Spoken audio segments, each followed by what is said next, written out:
Hello, my name is Jeff Shears. I'm a father of three daughters, and the director of the Moynihan Institute for Fatherhood Research and Policy, and a university professor at University of North Carolina, Charlotte, in the School of Social Work.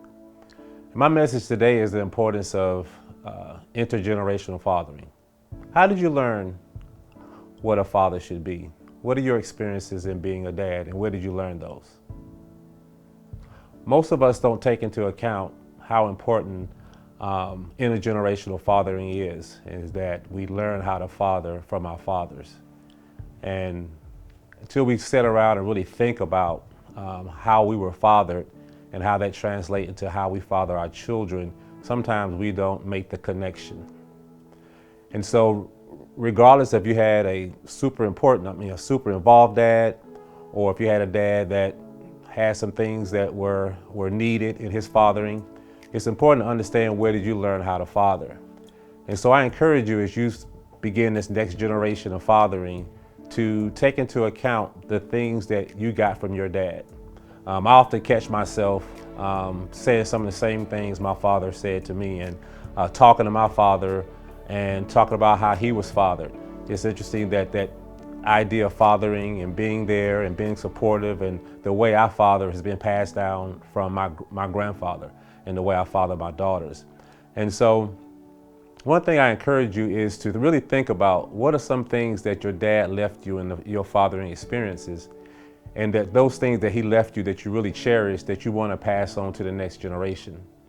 And then also really think about some things that maybe you didn't really like about the fathering experience with your dad, and be intentional on not passing those things to the next generation.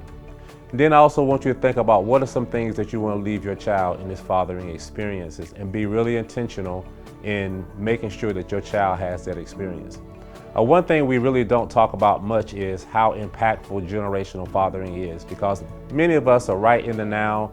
We're in the midst of having kids and doing all the things that we do with our children, but we have to understand that fathering has generational impact, right? That your son is most likely going to parent the way you parent.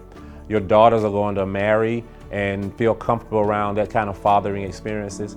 And so if we really think about the generational impact of fathering, we can be a lot more intentional in what we do, right? So I always talk about father on purpose, because what you do as father really matters.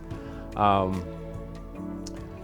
had an opportunity to interview my daughters, and my daughter interviewed my father, myself, and talk about my grandfather. And they were really struck in our conversations around, talking with my father about how my grandfather fathered him. And my daughters were really struck to say, you know what, Dad, you do some of the same things that Granddad did, and they've never met their grandfather. And so that just goes back to the importance of generational fathering, being intentional, and just being mindful of where did I get this idea of what being a dad is? Where did I get this idea of how I relate to my daughters? Where did I get this idea of how to relate to my sons? Even where do I get this idea of how I would relate to my wife? Daughters really internalize how you treat their mothers. And so in our generational fathering, the importance really is that it's going to impact the next generation and the next generation, and probably, not probably, it will impact the generation that you want, generation of your children you will never meet. So father on purpose, understanding that fathering has generational impact. Thank you.